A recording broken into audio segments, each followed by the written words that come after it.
নমস্কার বন্ধুরা, আজ আবার একটা রেসিপি আপনাদের সামনে শেয়ার করতে চলেছি। আপনারা পুরো ভিডিওটা প্রথম থেকে শেষ পর্যন্ত দেখতে থাকুন। আজকে বানাবো টিফিন বা নাস্তার মধ্যে ছোট্ট রেসিপি আলু স্ন্যাক্স। আপনারা স্কিপ না করে পুরো ভিডিওটা দেখতে থাকুন, না হলে বুঝতে পারবেন না। ভালো লাগলে একটা লাইক দিয়ে পাশে থাকুন ও বন্ধুদের সাথে শেয়ার করে দিন। দেখুন, আমি প্রথমেই আলুটা গ্রেড করে নিয়েছি, নিয়ে ভালোভাবে 2 থেকে 3 বার ধুয়ে নিয়েছি। ধুয়ে কিন্তু জল ঝরিয়ে একটা বাটির মধ্যে আমি তুলে নিয়েছি। আজকে নিরামিষভাবে বানাবো, পেঁয়াজ দেব না, এজন্য আজকে 3টে আলু নিয়েছি। এখন এর মধ্যে দিয়ে দিলাম কাঁচামরিচ। ঝালটা আপনারা আপনাদের পছন্দ মতো দেবেন, যে যতটাই খেতে চান। দিয়ে দিলাম পরিমাণ মতো হলুদ গুঁড়ো, আর দেব আমি পরিমাণ মতো লাল লঙ্কার গুঁড়ো। লাল লঙ্কার গুঁড়ো দিচ্ছি কারণ এটা কালারের জন্য। দিয়ে দিলাম কালো জিরে, আর দিচ্ছি আমি স্বাদ মতো লবণ। এখন এর উপরে দিয়ে দেব কিছুটা বেসন। খুব বেশি বেসন দেওয়া যাবে না, কম করে দিচ্ছি। তার আগে যদি কোনো বন্ধু আমার চ্যানেলে নতুন হয়ে থাকেন, চ্যানেলটি সাবস্ক্রাইব করে বেল আইকন হলে সেট করে দিন সবার প্রথমেই আমার রেসিপি পেতে। দেখুন, আমি হাত দিয়ে ভালোভাবে সমস্ত উপকরণগুলো মিশিয়ে নিলাম আলুর সাথে। আমি এখানে একটুও জল ব্যবহার করি না, কারণ লবণ গলে গিয়ে আর আলুর সাথে যে জল ছিল সেটা থেকে মাখিয়ে নিয়েছি। এখন এই দেখুন, এটা হাত দিয়ে এইভাবে কিছুটা নিয়ে, আর এইভাবে হাত দিয়ে দেখুন এইভাবে নিয়ে গোল গোল করে আর একটু চ্যাপ্টা আকারে স্ন্যাক্সগুলো বানিয়ে নেব। আপনারা তো আলুর স্ন্যাক্স অনেকভাবেই খেয়েছেন, তো এই পদ্ধতিতে একবার নিরামিষভাবে আলুর স্ন্যাক্স বানিয়ে খেয়ে দেখুন, একদম জমে যাবে পুরো। একবার খেলে বারবার খেতে চাইবেন। এই দেখুন, এইভাবে গোল গোল করে আমি সমস্ত স্ন্যাক্সগুলো বানিয়ে একটা থালার মধ্যে তুলে নিচ্ছি। সমস্ত স্ন্যাক্সগুলো দেখুন হাতের সাহায্যে এইভাবে চ্যাপ্টা চ্যাপ্টা করে বানিয়ে নিয়েছি। এখন গ্যাস ধরিয়ে কড়াইয়ের মধ্যে সাদা তেল বসিয়েছিলাম। দেখুন, তেল ভালোভাবে গরম হয়ে গেছে। খুরপিটা দিয়ে একটু এইভাবে চারপাশে বুলিয়ে দিলাম।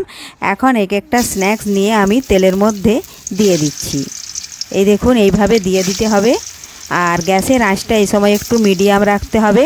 খুব বেশি আঁচটা দেওয়া হলে কিন্তু নিচের দিকটা পুড়ে যাবে আর ভেতরে কিন্তু কাঁচা থাকবে।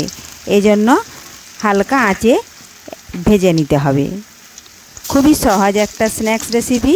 আপনারা তো আলুর স্ন্যাক্স অনেক খেয়েছেন, এইভাবে একবার ভেজে দেখুন, খুব সহজেই একবার খেলে বারবার খেতে চাইবেন।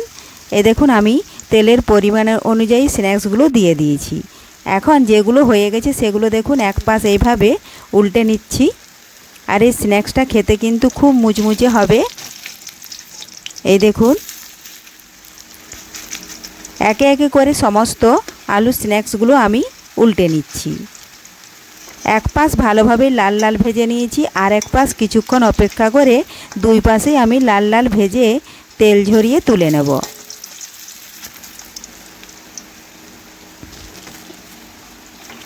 এই দেখুন বন্ধুরা, এক এক করে আমি সমস্ত স্ন্যাকগুলো উল্টে নিয়েছি। আবারও এক পাশ ভেজে নিচ্ছি, দুপাশে লাল লাল করে ভেজে নেব।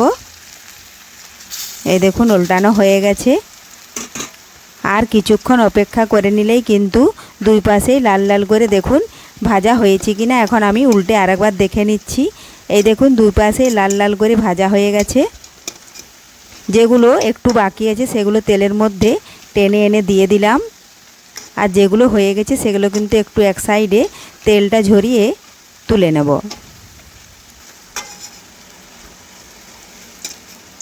দেখুন, এগুলো দেখতে যেরকম সুন্দর লাগছে, খেতেও কিন্তু হেভি টেস্ট হবে। এই দেখুন, সমস্ত স্ন্যাক্সগুলোই কিন্তু ভাজা কমপ্লিট হয়ে গেছে। এখন আমি এক একটা স্ন্যাক্স তেল ঝরিয়ে তুলে নেব। এই দেখুন, এইভাবে তেলটা একটু ঝরিয়ে নিচ্ছি, দিয়ে তুলে নেব। তো আজকের এই রেসিপিটা আপনাদের কেমন লেগেছে কমেন্ট করে অবশ্যই জানাবেন। আর পুরো ভিডিওটা ভালো লাগলে লাইক শেয়ার সাবস্ক্রাইব করে আমার পাশে থাকুন প্রত্যেক দিন আবারও নিত্য নতুন রেসিপি পেতে। দেখুন, এগুলো একটু উপর দিকে সরিয়ে দিলাম, তেলটা ঝরে যাবে। আর যে কটা এখনও বাকি ছিল সেগুলো কিন্তু দিয়ে দিলাম তেলের মধ্যে। ওই একই রকমভাবে এই স্ন্যাকগুলো দেখুন আমি ভেজে তুলে নিচ্ছি। আর দেখুন, হয়ে গেছে, উল্টে নেব। দুপাশে এভাবে উল্টে পাল্টে ভেজে তেল ঝরিয়ে তুলে নিলেই তৈরি হয়ে গেল মজাদার মুখরোচক নিরামিষভাবে আলু স্ন্যাক্স। ধন্যবাদ, ফিরে আসছি আবারও পরের ভিডিওতে। এ দেখুন কতটাই খসখসে হয়েছে, মুচমুচে হয়েছে, আওয়াজটাতেই বোঝা যাচ্ছে। আজকের মতো এখানেই শেষ করছি।